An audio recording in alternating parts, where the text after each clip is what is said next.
इस बीच सिलीगुड़ी शहर में काफ़ी ऐसे केसेस जो है वो सामने आ रहे हैं और पिछले बीते कोविड के टाइम में भी हमने देखा था कि सिलीगुड़ी शहर में ऐसी घटनाएं सामने आ रही है जहां पर प्राइवेट अस्पतालों को लेकर के काफ़ी सारी बातें जो है वो सामने आती है। हम दफ़ा दफ़ा इसकी विषय को लेकर के न्यूज़ भी कवर करते हैं और आप तक पहुंचाते हैं। आज इन सभी मुद्दों को लेकर के हमारे साथ स्टूडियो में जुड़े हैं, हम बातचीत करेंगे रमेश शाह जी से, लेकिन हम आपको बता दें पहले, नमस्कार, मैं नेहा और आप देख रहे हैं SK लाइव, आपका समय आपकी खबर। और हमारे साथ international human rights and anti crime organisation से जुड़े हुए चेयरमैन या के चेयरपर्सन जो है डॉक्टर रमेश शाह जी, बहुत बहुत स्वागत करते हैं आपका SK लाइव में। नमस्कार सर। इस बीच देखी जा रही है कि बहुत सारी केसेस जो है वो आए दिन लगातार रूप से देखने को मिलती ही रहती है और हम भी देखते हैं कि आप इन सभी चीज़ों में काफ़ी सक्रिय भी रहते हैं, जहां ज़रूरत पड़ती है वहां पर पहुंचते भी हैं। इन सभी को लेकर के क्या कहेंगे? ये नर्सिंग होम के बारे में आपने बता रहा था। सिलीगुड़ी जो है नॉर्थ ईस्ट का द्वार है और कलकत्ता के बाद में सिलीगुड़ी का नाम आता है जी। लेकिन सबसे दुखद चीज़ ये है कि सिलीगुड़ी में स्वास्थ्य विभाग को लेकर के काफ़ी बदनामी सिलीगुड़ी का हो रहा है। सिलीगुड़ी में बहुत सारे नर्सिंग होम खुल रहे हैं, अभी भी खुल रहे हैं और अभी तो यहाँ क्या हो गया कि पूरी बिजनेस हो गया स्वास्थ्य को लेकर के, तो ये काफ़ी चिंता का विषय है। और जिस प्रकार से केसेस सब आते हैं ह्यूमन राइट्स में, या तो बिलिंग का हो, बिल ज़्यादा हो गया इसका खबर आता है, कभी डॉक्टर का नेग्लेंसी का आता है, कभी रिपोर्ट का आता है, ये आए दिन का समस्या है। बिल्कुल। और इसको लेकर के international human rights and anti crime organisation के तरफ से हम लोगों ने बहुत साल से हम लोग आवाज़ भी उठाए, बहुत रोगी परिवार को हम लोगों ने मदद भी किया, बिलिंग माफ़ करवाया, लेकिन ये कितना दिन तक चलेगा? बिल्कुल, इसका भी सीमा होना चाहिए। जब तक हमारे ऑर्गेनाइजेशन में बहुत सारे काम हैं, डोमेस्टिक वायलेंस के केस आते हैं, बहुत सारे करप्शन के केस होते हैं, बहुत सारे केसेस रहते हैं, लेकिन हम अगर ये नर्सिंग होम और बीमार लोगों के केस में अगर उलझ जाएंगे तो बाद बाकी काम कैसे करेंगे? ये बहुत दुखद विषय है और इसको आप लोगों ने उठाया और इसके लिए उठाना चाहिए, मैं तो यही कहूँगा। इन सभी के बीच में देखा जाता है कि ये समस्या एक दो दिन की नहीं है, हमेशा ही, मतलब हर महीने अगर कहें तो ऐसी काफ़ी सारी घटनाएं आती है, लेकिन कुछ एक सामने आती है और बाकी सब जो है वो सामने नहीं आती। आखिर समस्या कहाँ होता है? देखिए, समस्या मैं बता रहा हूँ आपको कि स्वास्थ्य विभाग के लिए सरकार जितने भी डंका पीट ले कि स्वास्थ्य विभाग राज्य में बेहतर है, हम लोग नहीं मानते हैं। हम लोग क्या, ये दुनिया देख रही है कि स्वास्थ्य विभाग में लोग भिखारी बन रहे हैं। स्वास्थ्य विषय में जो रोगी को मेडिकल में अच्छा ट्रीटमेंट होना चाहिए, सिविल हॉस्पिटल में अच्छा ट्रीटमेंट होना चाहिए, वहाँ की स्थिति जर्जर है। रोगी जाएगा तो कहाँ जाएगा? बेबस होकर के उसको नर्सिंग होम में जाना पड़ता है और नर्सिंग होम वहाँ मनमानी करता है। मेहनत से कमाया हुआ पैसा, बाल बच्चों के लिए कमाया हुआ पैसा 2 दिन 4 दिन में सारे पैसा लूट लेते हैं नर्सिंग होम। इससे बड़ा और दुख क्या हो सकता है? और यही कारण है कि सरकारी अस्पताल में संसाधन जो है वो पर्याप्त नहीं है रोगी के लिए। बिल्कुल, ये स्थिति लेकिन काफ़ी सारी देखी जाती है, हमेशा ही देखा जाता है कि सरकारी अस्पतालों में वो सुविधाएं मिल नहीं पाती है या फिर कुछ कमी रह जाती है, जिसके वजह से एक तो लंबी कतारें रहती है वहाँ पर, सरकारी होने के नाते काफ़ी लोग जाते हैं और उसके बाद फिर वो नहीं दिखा के प्राइवेट अस्पतालों में भी चले जाते हैं। बहुत सारे जो विषय है, बहुत कठिन परिस्थिति है सरकारी अस्पताल में। सरकारी अस्पताल में तो एक जो है कर्मचारी है, वहाँ अच्छा व्यवहार नहीं मिलता है। बहुत सारे रोगी की तरफ से हम लोग के पास में खबर आता है, जब हम लोग अस्पताल प्रशासन से बात करने की कोशिश करते हैं तो टेलीफोन नहीं उठाते हैं। अगर मोबाइल से जो रोगी परिवार से बोलते हैं कि आप हमसे बात कराइए, तो बोलते हैं कि हम बात नहीं करेंगे। कौन है, कौन किससे बात करना है, हम लोग बात नहीं करेंगे। ऐसा व्यवहार चलता है सरकारी अस्पतालों में। तो लोग तो विवश हैं प्राइवेट नर्सिंग होम में कराने के लिए, वो भी जो सक्षम है सिर्फ वो। देखिए, इसमें बात ये ट्रीटमेंट का बात मैं बता रहा हूँ। ट्रीटमेंट कहाँ तक सक्सेस है, कहाँ तक सही होता है, उसका अभी विषय मैं बोला नहीं अभी। क्योंकि जो स्थिति अभी नर्सिंग होम का जो हम लोग देख रहे हैं कि एक नॉर्मल पेशेंट अगर जाता है तो उसको टेस्ट होता है, टेस्ट में कुछ और बता दिया जाता है, रोगी परिवार डर जाता है, भर्ती कर देता है या ऑपरेशन कर देता है। लेकिन अगर कोई चालाक जो चालाक है या उसको विश्वास नहीं होता है नर्सिंग होम पर, या तो दूसरे जगह ले जा कर के फिर टेस्ट कराता है, तो टेस्ट में भी फ़र्क आता है। ये बहुत सारे केसेस हम लोग के पास में आया, हम लोग ने भी देखा है जी। एक लड़का का आज से कम 2 साल हुआ, एक लड़का एक नर्सिंग होम में भर्ती किया गया। डॉक्टर ने वहाँ पर बताया कि इसका जो है ये खून का रिसाव हो रहा है पैर में। डॉक्टर ने वो उसको जो डॉक्टर है, वो डॉक्टर ने गार्जियन को ये बताया कि अगर आप इसका जो है ऑपरेशन नहीं कराएंगे तो ये लड़का कोमा में चला जाएगा। अगर ऑपरेशन सही समय पर नहीं हुआ तो पैर काटना भी पड़ सकता है। तो ये केस जब मेरे पास में आया, उसका माँ रोते आई मेरे पास में और वो कहने लगी कि मेरे बच्चे का जो है पैर आप बचा लीजिए सर। तो मैंने पूछा कि किस हॉस्पिटल में है, तो एक नर्सिंग होम का नाम बताया और मैं वहाँ पर गया। अच्छा। तो डॉक्टर को मैं अपना परिचय दिया नहीं, लेकिन डॉक्टर ने जो गार्जियन को बताया था वही चीज़ मुझे भी बताया। मैंने कहा कि ना ऑपरेशन नहीं होगा, आप पेशेंट को निकाल दीजिए। उस पेशेंट को मैंने एम्स में भेजा और मैं भी गया। 7 दिन रखा एम्स में, कोई प्रॉब्लम नहीं था। 7 दिन रखा, 7 दिन में 6 से 7 बोतल खून दिया गया उस लड़के को। ऑपरेशन करना नहीं पड़ा, पैर उसका ठीक है, आज में वो टोटो चलाता है। इन सभी मुद्दों पर गवर्नमेंट जो है वो चुप्पी क्यों साधी रहती, वो सब एक्शन क्यों नहीं लेते हैं? देखिए, यही बात तो मैं कहना चाहता हूँ कि माननीय मुख्यमंत्री ममता दीदी ने आज से 2-3 साल पहले जब जब इस नर्सिंग होम के बारे में बहुत सारे केसेस जो उजागर होने लगे, उसके बाद में उन्होंने कानून बनाया था, समिति बना, कमेटी बना। लेकिन वो कमेटी कहाँ है, समिति कहाँ है, पता नहीं है। और कोई भी प्रदेश तभी तरक्की कर सकता है जहां स्वास्थ्य सेवा जो है बेहतर हो और शिक्षा का व्यवस्था बेहतर हो। सिलीगुड़ी का जो नर्सिंग होम है बहुत रिक्स है। बहुत सारे नर्सिंग होम है, सब नर्सिंग होम को मैं नहीं बता रहा हूँ। कुछ नर्सिंग होम ऐसे हैं जो पूरी व्यवसाय कर रहे हैं रोगी को लेकर के। बिल्कुल, यही प्रश्न हम आपसे पूछने वाले भी थे कि पहले देखा जाता था कि लोग डॉक्टरी पढ़ते थे तो एक भगवान रूपी लोग डॉक्टर को कहते थे, पूछते थे। लेकिन अभी ये सारे जितने भी घटनाएं सामने आ रही, उससे ऐसा लगता है कि लोग कह रहे हैं कि बिजनेस की तरफ चल रही है ये डॉक्टरी। तो आप क्या कहेंगे? मैं वही बता रहा हूँ कि अभी तो पेशेंट, ये सेवा भाव तो है ही नहीं कि एक पेशेंट मेरे हॉस्पिटल में आया और इस पेशेंट को मैं किसी तरीक़े से मुझे ठीक करना है, ये नहीं है। ये वहाँ देखा जाता है कि एक पेशेंट आ गया और इसके बैकग्राउंड में कितने पैसे हैं, इनके गार्जियन के पास में कितने पैसे हैं, कितने प्रॉपर्टी हैं, उस आधार पर उस जो रोगी है उसका ट्रीटमेंट होता है।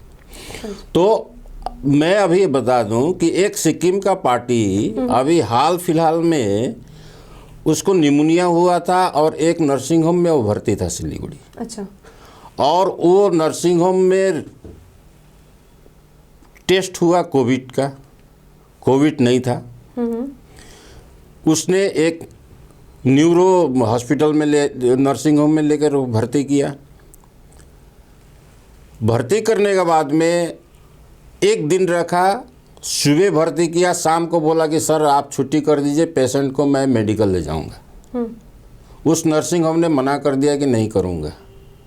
दूसरा दिन में फिर हंगामा किया कि सर मेरे पास पैसे नहीं है, आप पेशेंट को छोड़ दीजिए, मैं ले जाऊंगा मेडिकल। बिल बना 2,30,000 रुपया का। अच्छा। 2 दिन में मुझे खबर गई, मैं गया वहाँ पर मैनेजमेंट के साथ, मैंने खोजा मैनेजमेंट को, मैनेजमेंट कोई नहीं है, कोई भी नहीं है वहाँ। मैंने सबसे पूछा कि आप कम से कम मैनेजमेंट कौन है, मैनेजर कौन है, कोई किसी ने नहीं बताया। आप अपने एक्सपीरियंस में इतने सारे कामकाज करते हैं, देखते हैं हम लोग, इस बीच अगर हम कहें कि सिलीगुड़ी की जो अभी की स्थिति देखी जा रही है, एक प्रश्न तो मैं आपसे लूँगी कि एक अस्पताल में एक रिपोर्ट दूसरे अस्पताल में जाते ही, हालांकि पेशेंट वही रहते हैं, रिपोर्ट चेंज हो जाती है। ये प्रश्न लेने से पहले ठीक मैं ये पूछना चाहूँगी कि ऐसी जो स्थिति बन रही है, तो क्या कहेंगे कि यहाँ की जो चिकित्सा व्यवस्था है वो सही है, या फिर जो लोग साउथ में जाकर ट्रीटमेंट करवा रहे हैं वो सही है? आप क्या कहना चाहेंगे इस पे? बिल्कुल सही आपने ये इस मुद्दे को उठाया है। सिलीगुड़ी में ट्रीटमेंट कराना और सिलीगुड़ी नर्सिंग होम में भर्ती होना जान का पूरी खतरा है। आए दिन हम लोग देखते हैं, बहुत सारे रिपोर्ट आते हैं नर्सिंग होम के विरोध में। अब मैं आपको बता दूं कि नर्सिंग होम पेशेंट लाने के लिए दलाल भी रखा है। आप चले जाइए किशनगंज, इस्लामपुर, चोपड़ा, छोटे छोटे जो गांव है, छोटे छोटे जो झोला छाप डॉक्टर बैठते हैं, उन लोगों से सारे कांटेक्ट है। और झोला छाप डॉक्टर, यहाँ पे ये जो बात आ रही है सामने, वो कैसे होते हैं, वो क्या करते हैं? देखिए,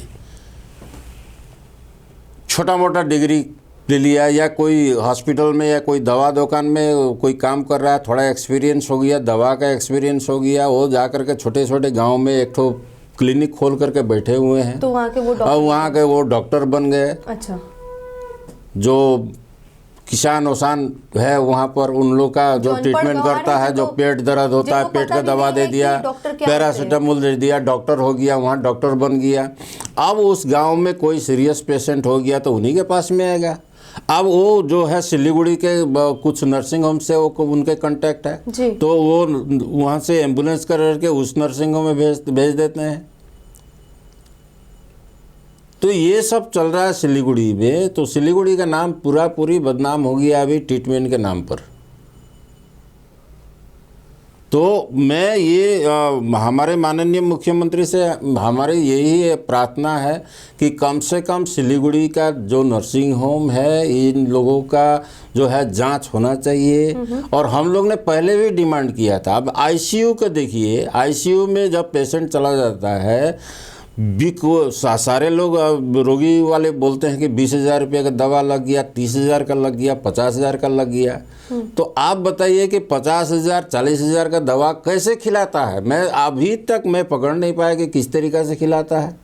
और ये उन लोगों ने ऐसा सिस्टम बना रखा है कि अगर कोई बाय द वे ज़बरदस्ती कहेगा कि हमको बिल दिखाइए, तो वो ऐसा हिसाब से मैनेज किया हुआ है कि उसमें कोई पकड़ नहीं पाएगा। बिल्कुल। अगर वही पेशेंट अगर वो नर्सिंग होम से जब छोड़ देता है तो घर में आप ले जा करके दवा जब देखा जाता है तो 1,000-1,500 रुपये का दवा होता है, उसमें 3 टाइम ये खाइएगा, 2 टाइम ये खाइएगा। लेकिन वही पेशेंट जब आईसीयू में रहता है तो 10,000, 20,000, 25,000, 50,000 का दवा कैसे चलता है? तो हम लोग ने पहले ये भी डिमांड किया था कि कम से कम आईसीयू में सीसीटीवी का व्यवस्था होना चाहिए, और ताकि चीज़ें जो होना चाहिए। दूसरा, जब रोगी भर्ती हो जाए आईसीयू में है तो एक गार्जियन का, एक आदमी का निगरानी वहाँ पर मिलना चाहिए कि उसका क्या दवा चल रहा है, क्या ट्रीटमेंट चल रहा है, क्या टेस्ट चल रहा है, सारा चीज़ का उसका जानकारी होना चाहिए। ये तो है नहीं। अच्छा, आप बता रहे थे कि हम जैसे पूछ रहे थे कि यहाँ पे ट्रीटमेंट करवाना सही है या फिर साउथ में करवाना सही है? बिल्कुल साउथ में। मतलब यहाँ पे लोगों को ठगी की जा रही है? बिल्कुल ठगी किया जा रहा है, बिल्कुल। मैं सारे नर्सिंग होम का मैं नहीं बता रहा हूँ, बहुत कुछ नर्सिंग होम कह सकते हैं कि यहाँ पर गले पे चाकू रख के काटा जा रहा है लोगों को। बिल्कुल काटा जा रहा है। और यहाँ तो कितने लोग ये भी एक दफे के नहीं है, काफी सारे जो घटनाएं जो सामने आती रहती है। पुलिस स्टेशन में ऐसे कितने सारे रजिस्टर्ड होते हैं केस, आपके नॉलेज के हिसाब से? मैं बता दूं आपको, अभी हाल फिलहाल में वो जो सिक्किम वाले केस था, एफआईआर किया गया, एक्शन हुआ कि नहीं हुआ मुझे पता नहीं है। एक अनुमान के हिसाब से या फिर एक परसेंटेज के हिसाब से अगर आप कुछ बताएं तो? ये होता ही नहीं है। एक तो मैं क्या बताऊं कि नर्सिंग होम का जो केसेस है वो थाने में बहुत कम जाते हैं। अगर बाई चांस अगर चले भी गए तो उस पर कितने कड़ी से कड़ी कार्रवाई होता है मुझे अभी तक पता नहीं है। कि बहुत नेगलेंसी केसेस भी हम लोग के पास में आया था। बहुत सारे केसेस जो है, ये बिलिंग का बहुत ज़्यादा केसेस है। ये सारे केसेस जो है, रमेश जी हम आपसे बातचीत कर रहे हैं, रमेश जी से बातचीत कर रहे हैं और इनसे काफ़ी कुछ बातें जो है वो सामने आ रही है। और हो सकता है कि आप जितने भी दर्शक देख रहे हैं, आप में से भी किन्हीं के साथ हो सकता है कि ऐसी घटनाओं से आपको गुजरना पड़ा हो। तो आप हमारे कमेंट सेक्शन में लिख सकते हैं, हमें फ़ोन करके भी नीचे दिए हुए नंबर पर भी आप वीडियो जारी करके भी बता सकते हैं या फिर फ़ोन करके भी हमें संपर्क कर सकते हैं। देखिए, रोगियों की ज़िंदगी को लेकर के खिलवाड़ होती है। जो रोगी होते हैं वो तो अस्पताल में अपने बेड में सोए रहते हैं, उनका चिकित्सा चल रहा होता है, लेकिन पेशेंट पार्टी काफ़ी ना काफ़ी इससे बहुत सारे जूझते रहते हैं। देखिए, एक लाइफ को बचाने के लिए परिवार तो अपना पूरा ताकत झोंक देता है, यहाँ तक कि गहना बेच देता है। बहुत सारे पेशेंट का मैंने देखा। ये एक और मैंने पेशेंट को रिलीज़ किया था एक हॉस्पिटल में, उसका 24 लाख का बिल हुआ था। 11 लाख वो अपना गहने बेच कर के, ज़मीन बेच कर के उसने पेड किया था। बाद बाकी पैसा वो पेड नहीं कर पाया और पेशेंट कोमा में चला गया। उसको ले जा कर के अपोलो ले जाना था, हॉस्पिटल छुट्टी नहीं दे रहा था। मैंने उसको रिलीज़ कराया, हॉस्पिटल वहाँ से अपोलो भेजा गया। अपोलो में भी वो मर गया। पेशेंट मर जाने के बाद में वहाँ भी 2,80,000 रुपये का बिल हुआ था। उस समय मैं दिल्ली में था, दिल्ली से फ़ोन करके पूरा फ्री करवाया मैंने। तो ये सारे केसेस जो है, ये एक रोगी के चलते में पूरे परिवार रोड पर आ जाता है।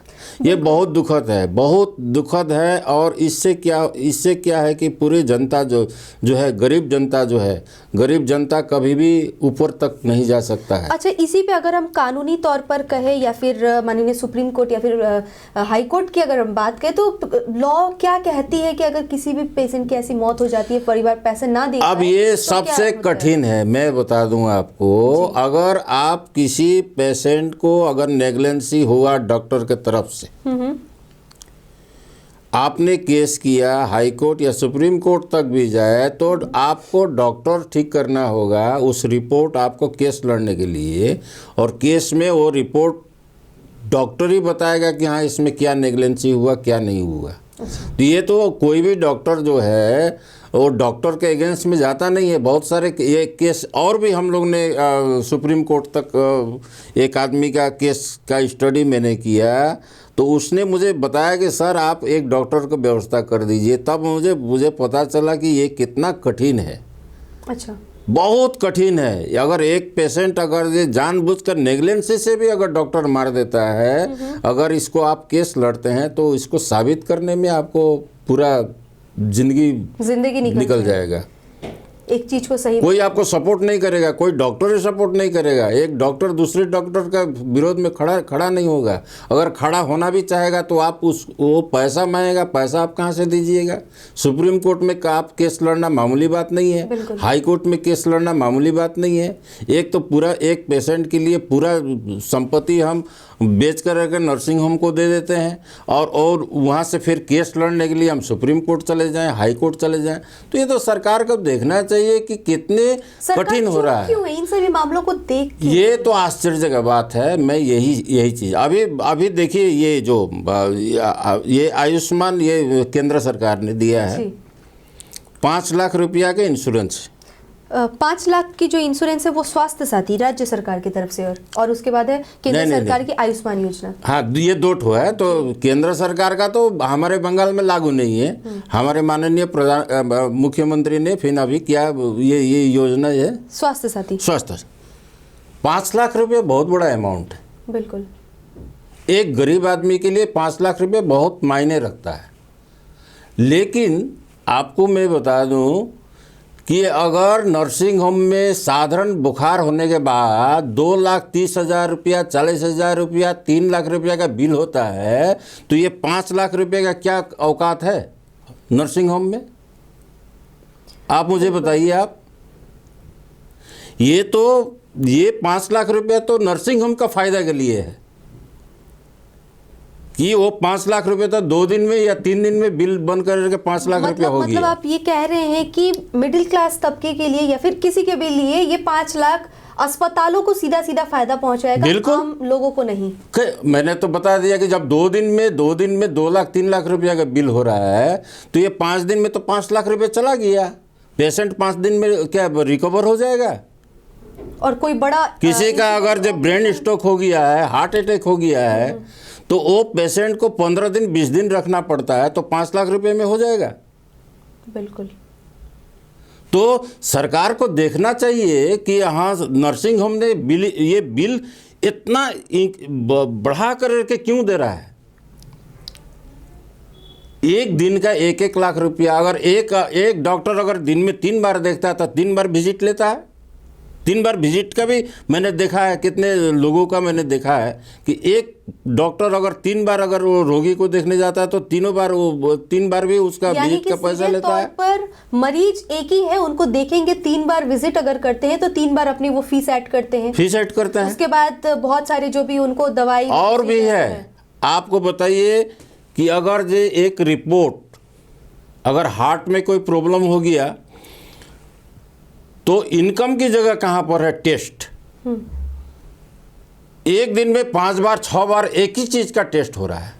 अगर पूछ दिया जाए कि सर नहीं हम लोग का तो ये तो करना ही पड़ेगा, ये तो 2-2 घंटा में टेस्ट होता है, इस तरीका से नर्सिंग होम लोगों का समझाते हैं। तो इन सभी मुद्दों पर राज्य सरकार या केंद्र सरकारें जो है या फिर स्वास्थ्य जो मंत्रालय से हैं, वो लोग क्यों नहीं इस पर ध्यान देते? क्यों चुप क्यों है? आप लोग इस पर क्यों नहीं आवाज उठाते? हमारी आवाज कौन सुनेगा? आप मुझे बताइए। सिर्फ रोगी का बात नहीं है। आप देखिए सिलीगुड़ी में ड्रग्स से बच्चे मर रहे हैं। आज भी मेरे घर में 2 आदमी आया था, सुबह आया था, बोला था कि कोई सेंटर बताइए, मेरे बच्चे ड्रग्स खाता है। 1 सप्ताह पहले बागडोगरा से एक लेडीज ने मुझे फ़ोन किया है कि सर मैं आपको बता रहा हूं कि मेरे एरिया में पूरा ड्रग्स बिक्री हो रहा है। क्या पुलिस प्रशासन नहीं जानता है? क्या पुलिस प्रशासन का पता नहीं है? एक अगर हेलमेट अगर कि कोई आदमी नहीं पहनता है तो ट्रैफिक में रोक करके उसको बेइज्जती किया जाता है। लेकिन वही जगह पर जहाँ बच्चे ड्रग्स खा करके मर रहे हैं, दारू शराब खुला बिक्री हो रहा है, पुलिस प्रशासन का नाक के नीचे में, तो पुलिस प्रशासन का क्या पब्लिक देखेगा? वो प्रशासन क्या सरकार नहीं देख रही है? सरकार को पता नहीं है कि नर्सिंग होम में, सिलीगुड़ी नर्सिंग होम में क्या चल रहा है? सिविल हॉस्पिटल का क्या पोजीशन है? मेडिकल का क्या पोजीशन है? सरकार को पता नहीं है। सरकार को क्या हमको बताना पड़ेगा कि हाँ मेडिकल में एक रोगी कुत्ते के साथ सो रहा है, ये मुझे दिखाना पड़ेगा? ये जरूरत आप कह रहे हैं कि उन लोगों की है जो आसीन है अपने अपने पदों पर। हमारे दायरा जो है, हम सोशल वर्कर हैं, हम ह्यूमन राइट से जुड़े हुए हैं। मेरा 32 साल हुआ लोगों का सेवा करते हुए, और मैं निस्वार्थ लोगों का सेवा करता हूँ। और मैं भी आज मेरे जो पोजीशन है, मैं पोजीशन एक चित्रकार हूँ और एक सामाजिक कार्यकर्ता होने के नाते मेरा जो फर्ज बनता है मैं करता हूँ। मैं कोई बड़ा आदमी नहीं हूँ, नाम से मैं बहुत बड़ा हूँ, लेकिन मैं ना तो मुझे धन संपत्ति से लालच है ना किसी से लालच है। मैं निस्वार्थ काम करता हूँ, अपने पॉकेट का पैसा लगा करके रोगी के लिए बहुत सारे केसेस में लोगों का मदद करता हूँ। आप ये कहना चाहते हैं कि इन सभी चीजों के पीछे जो जिम्मेदार हैं, उनको जो सत्ता पे आसीन है या फिर जो यहाँ पर लोकल पे रहते हैं, उनको बार बार सर्वे करना चाहिए और रिपोर्ट उक्त स्थान तक पहुँचाना चाहिए जो इन सभी चीजों को मैनेज करके ठीक कर सके। मैंने तो आपको बताया कि सरकार ने समिति बनाया है। कहाँ है समिति? सिलीगुड़ी में किसके पास में हम जाएंगे? अगर सिलीगुड़ी में कोई एक नर्सिंग होम गलत करता है तो हम कहाँ जाएंगे?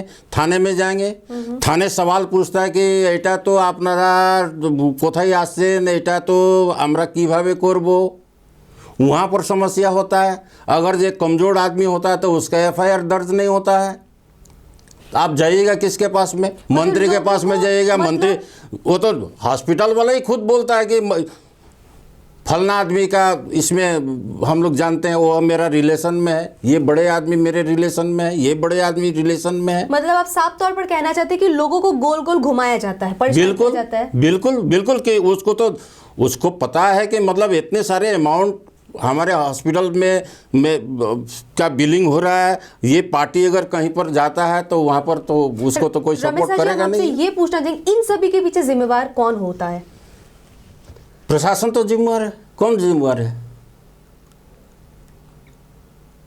यानी कि संबंधित प्रशासन जो है वो इन सभी का जिम्मेवार होता है। उनको इन सभी चीज़ों का स्थिति का जायजा लेना चाहिए, बार बार देखना चाहिए कि आखिर आपके लोकल अस्पतालों में या फिर संलग्न क्षेत्र में क्या कुछ हो रहा है, घटनाएं, उसकी रिपोर्ट ले और उसके बाद अपने अपने जो सत्ता पे आसीन है, जो भी राज्य सरकार केंद्र सरकार है, आप उनको जाके बताइए। तब जाके आम लोगों की जन जन तक की जो समस्या है वो समाधान हो सकेगी। एक प्रश्न आपसे यहाँ पे ये लेंगे कि एक अस्पताल में एक ही रोगी की रिपोर्ट अलग, दूसरे अस्पताल में उसकी रिपोर्ट दूसरी हो जाती है, ऐसा क्यों?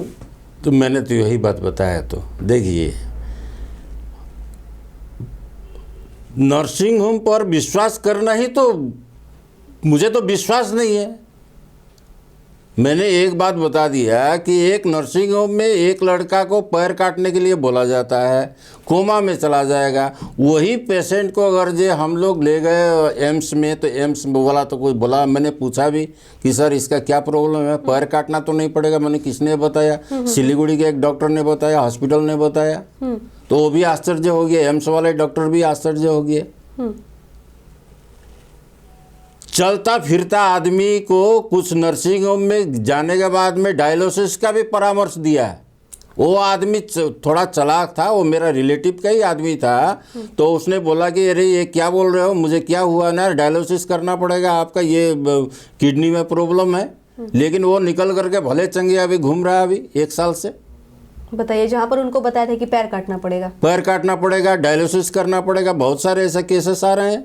तो सरकार नहीं देख रही है, एक आदमी का जान का कीमत उन सभी नहीं है। डॉक्टरों को कैसे परमिशन मिलती है, या फिर वो क्या पढ़ाई करके आते जो उनको इस तरीके की डिग्रियां मिलती और फिर वो ऐसा सजेशन देते, फिर दूसरी जगह पर डॉक्टरी पढ़ने के बाद भी उस क्षेत्र में भी थोड़ी सुधार होने की जरूरत है, आपको लगता है? मैंने पहले भी कहा कि डॉक्टर पहले सेवा भाव से लोग डॉक्टरी पढ़ते थे। आज के जो डॉक्टर है, मैं सब डॉक्टर का नहीं बता रहा हूँ, इसका ये मतलब नहीं है कि बहुत सारे डॉक्टर हैं वो आज भी भगवान तुल्य हैं। बहुत सारे डॉक्टर से मैं भी परिचित हूँ। बहुत सारे डॉक्टर बहुत ध्यान से रोगी को देखते हैं, बिल्कुल, लेकिन इनकी संख्या बहुत कम है। अभी जो है पूरी व्यवसाय हो गया है। स्वास्थ्य विभाग जो है, स्वास्थ्य सेवा जो है, ये बिजनेस पूरी बिजनेस हो गया है। और यही कारण है कि पैसे का भूख और पैसे का ललक इंसान को खा रहा है। आज गरीब कहीं का भी नहीं है। वो गरीब के लिए ना कोई सिविल हॉस्पिटल में बढ़िया है, ना मेडिकल बढ़िया है। नर्सिंग होम में जाता है तो उसका बचा खुचा जो है संपत्ति बेच करके जाना होता है, अभी उसका गारंटी नहीं है। बिल्कुल। एक लास्ट प्रश्न आपसे ये लेना चाहेंगे कि लॉ क्या कहती है कि अगर कोई पेशेंट अगर मर जाते, उनके फैमिली में अगर पैसे देने के सक्षम ना हो, तो क्या उनको ऐसे ही रिलीज कर दिया जाए? नहीं, सुप्रीम कोर्ट का ये सख्त निर्देश है कि अगर आपके पास में पैसा नहीं है, किसी नर्सिंग होम में आपका पेशेंट मर गया, नर्सिंग होम वाले डेड बॉडी नहीं अटका सकते हैं। दूसरा बात है, और भी है, अगर जे आपके पास में पैसा नहीं है और ट्रीटमेंट से मना भी नहीं कर सकता। ये तो हमारे जो राज्य सरकार है, माननीय मुख्यमंत्री ने भी ये इस कानून को पास किया है। हमारे जो माननीय मुख्यमंत्री ममता दीदी है, उन्होंने भी ये कानून पास किया है। लेकिन ये कानून का प्राइवेट अस्पतालों में भी, प्राइवेट में भी, प्राइवेट का ही बात कर रहा हूँ मैं। सरकारी का तो सरकारी है तो करते ही है, हाँ। लेकिन प्राइवेट में अगर कोई आदमी मर गया तो आप डेड बॉडी नहीं अटका सकता है वो। अच्छा। अगर जो आपके पास में पैसा नहीं है, ट्रीटमेंट से मना भी नहीं कर सकता है वो। अगर आपने बिल जमा नहीं दिया और मैं ट्रीटमेंट नहीं करूंगा, पैसा नहीं आपके पास में, ऐसा नहीं कर सकता है। लेकिन वो ऐसी एडमिट तो हो रही है, ऐसी तो काफी घटनाएं तो हो रही हैं। वही तो बात मैं बता रहा हूँ कि उस पर निगरानी करने की जरूरत है। बिल्कुल। तो मैं आपका चैनल के माध्यम से और सरकार, हमारे जो माननीय मुख्यमंत्री हैं, मुख्यमंत्री ने तो माननीय मुख्यमंत्री द्वारा तो कानून बना है, लेकिन उस कानून का पालन हो रहा है कि नहीं हो रहा है, ये देखना जरूरी है। बिल्कुल सर। तो इसी के साथ हम आज बातचीत कर रहे हैं रमेश साह जी से। लास्ट मैसेज लेना चाहेंगे सिलीगुड़ी के जनता के लिए भी और उन प्राइवेट अस्पतालों के लिए कि आप उन्हें क्या कहेंगे कि ये सब चीज़ जो है वो ना करें, जो जायज़ है, जिस तरीके से भगवान रूप भगवान तुल्य लोग पूजते हैं डॉक्टरों को, आप वही बनाए रखिए। और इसी के साथ अंतिम मैसेज आपका हम लेंगे। देखिए, मैं तो यही कहना चाहता हूँ कि लोगों का ज़िंदगी से खिलवाड़ नहीं करें। अगर सेवा भाव आपके पास में है, नर्सिंग होम खुले हैं, सही बात है, पैसा भी कमाना चाहिए। जब एक इंस्टीट्यूट आपने किया है, एक नर्सिंग होम बनाया, तो पैसा कमाना चाहिए, लेकिन उसका सही तरीका होना चाहिए। आपके जो कितने नर्सिंग होम अभी जो खुले हुए हैं उसमें आईसीयू भी नहीं है, कितने में अल्ट्रासाउंड का मशीन नहीं है, कितने में एक्सरे का मशीन नहीं है। कोई ब्लड टेस्ट करने के लिए दूसरे जगह भेजते हैं, वहाँ से कमीशन बनता है, एक्सरे से कमीशन बनता है, टेस्ट से कमीशन बनता है, बहुत सारे चीज़ है पैसा उगाही करने का। इस चीज़ को बंद होना चाहिए। अगर ये चीज़ अगर बंद होता है तो सिलीगुड़ी का नाम जो है, जो बदनाम होने से हम लोग बचा सकते हैं। सिलीगुड़ी बहुत ये नॉर्थ ईस्ट का मुख्य द्वार है और कलकत्ता के बाद में ये सिलीगुड़ी का नाम आता है। तो हम लोग भी चाहते हैं कि सिलीगुड़ी का नाम स्वस्थ जो सेवा है इस विषय पर बदनाम न हो। साउथ में लोग न जाएं, ट्रीटमेंट यहीं पर कराएं, ये विश्वास पैदा करना यहाँ की जो स्वास्थ्य विभाग है और यहाँ की जो सरकार है, यहाँ का प्रशासन है, उनकी जिम्मेवारी है। बिल्कुल। इसी बीच लेकिन हम रमेश साह जी से बातचीत कर रहे हैं और अगर आप सभी को कहीं भी कुछ भी दिक्कत हो, परेशानी हो, कुछ भी अगर आप समझते हो तो आप रमेश साह जी से भी जुड़ सकते हैं, इनसे बातचीत कर सकते हैं। हम चाहेंगे कि आप अपना एक संपर्क नंबर अगर साझा करें तो। मेरा नंबर है 906-4436-228। बिल्कुल। तो अगर कोई भी समस्या से आप जूझ रहे हैं और अगर सहायता की हाथ आपको चाहिए तो रमेश साह जी बिल्कुल आपको मदद करेंगे। साथ ही साथ इस सभी मुद्दे को लेकर के अगर आप भी कहीं ना कहीं जूझ रहे हैं या फिर आपके आस पड़ोस में भी ऐसी कोई घटना देख रहे हैं जहां पर प्राइवेट अस्पतालों में इस तरीके के आरोप लग रहे हैं, आपके परिजनों के साथ ऐसी कोई घटना घटी है, तो अपनी आवाज को बुलंद कीजिए। एसके लाइव आपके साथ सदैव है और नीचे दिए हुए नंबर पर संपर्क कीजिए। आप हमसे फोन कर सकते हैं, अपने वीडियो मैसेज को हम तक पहुंचा सकते हैं और आने वाले समय में इस मुद्दे को लेकर के हम लगातार रूप से आप तक बने रहेंगे। आपकी समस्याओं को हम उठाएंगे और रमेश साह जी से भी जुड़ेंगे और इनके जैसे जितने भी समाज सेवी है उनके साथ हम लगातार इस तरीके के एपिसोड जो है वो करते रहेंगे। और फिर से आप सभी दर्शकों से यही अनुरोध करते हैं कि नीचे दिए हुए नंबर पर आप संपर्क अवश्य कीजिए। आगे ऐसे ही ताजा खबरों और अपडेट्स के लिए देखते रहिए एसके लाइव। धन्यवाद। घर के फर्श की चमक को रखिए बरकरार जीप्स निमोल नीम हर्बल के साथ, क्योंकि निमोल हर्बल नीम घर को साफ ही नहीं रखता बल्कि 99.9% जर्म्स और बैक्टीरिया का जड़ से सफाया भी करता है। घर को स्वच्छ बनाइए, आप भी अपनाइए deeps Nimol. Our whole team is dedicated to presenting you the best solution. And what about the timeline? We'll be ready with the full presentation in 24 hours. This works. Send me a calendar invite. Sure. See you. See you. खाना order करें? ये Kareena hi-fi वाली बात। Work like you're at office while chilling like you're at home. Office furniture from Royal Oak. Opposite Vegha Circle, 2.5 mile, Sevak Road, Siliguri. International furniture, unbeatable price. Visit a Royal Oak store today. खुट्टा सुनिनु भएको छ। मलाई चाहिँ cold कफहरू थियो र मलाई यहाँको दबाईले suit गरेको एकदमै जाती हुँदैछ। तपाईको थाइरोइड कस्तो भयो? एकदमै राम्रो भयो। मेरो चाहिँ यो ब्याक पेन उठ्यो पुरा, र साइड पेन उठ्यो कि यो ब्याकमा निकै सन्चो भएको थियो। अहिले चाहिँ धेरै सन्चो छ। खुट्टा घुँडाहरू, खुट्टा दुख्ने, हातहरू दुख्ने त्यो अहिले धेरै कम्ती भयो। तपाईँलाई ब्याक पेनहरू सन्चो भयो अहिले? हाम्रो ठेगाना छ centre point building first floor HD Lama road opposite to grand plaza shopping complex Janta lodge Darjeeling. सम्पर्क नम्बर छ 9641995791 अनि 7001155412।